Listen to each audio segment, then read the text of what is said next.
So it's the 21st of September today, and we're in the New Testament. And the first lesson that we learn from Jesus here is a lesson about prayer. He obviously saw it as key to spend time with his Father in heaven. So he does that all the way through the Gospels. He sneaks off the pages and he goes where we can't follow to spend time with the Father. On this occasion, he sneaks up a mountain. Other times, he just gets up early in the morning and goes off when everyone else is fast asleep. But he saw it as key. And not just he was doing it in order to get something from God, he just wanted to be with the Father. My favourite definition of prayer is keeping company with God. It's spending time, maybe sharing his burdens, but also giving him ours, and at the same time just being in his presence. A little bit like when you see those old people in restaurants who they just sit there and eat their dinner together. And it can, from a distance, it looks awkward, and you want to go in with an icebreaker or something and say, hey guys, let's get some conversation going here. But actually, that's because we don't understand that they have spent so much time together over the years that simply being in each other's presence means you don't always need to talk. You can just sit with one another.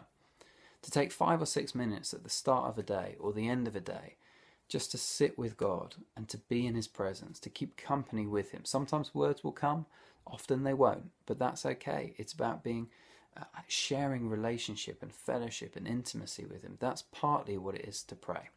Prayer is important for Jesus. How much more should it be important for you and I? We'll do okay for a couple of days most of the time, and then if you're like me, you forget, or you get a bit busy, or you get a bit tired. Let's today choose to come back to the importance of prayer. Another lesson that we learned, this one's from Peter, is about getting out of the boat, taking a risk and trusting that God can do things in places that are really familiar to us, but he can do the unexpected. So for Pete, he's on Lake Galilee here, and this is the place that he's grown up. This is his street. And he's never seen anyone get out of a boat and walk before. And only the people that ever, that want to commit suicide get out of boats in the middle of Lake Galilee. He's never seen that happen. And yet, amazingly, he trusts Jesus that if he gets out and he takes a risk in this place, he'll do the miraculous. For us, maybe one of the most familiar places, if you want to use the word place, is our families. Our families are often, we can find ourselves drifting into just an acceptance of this is how it is with my family. So-and-so isn't a Christian, so-and-so it's always been a bit awkward with.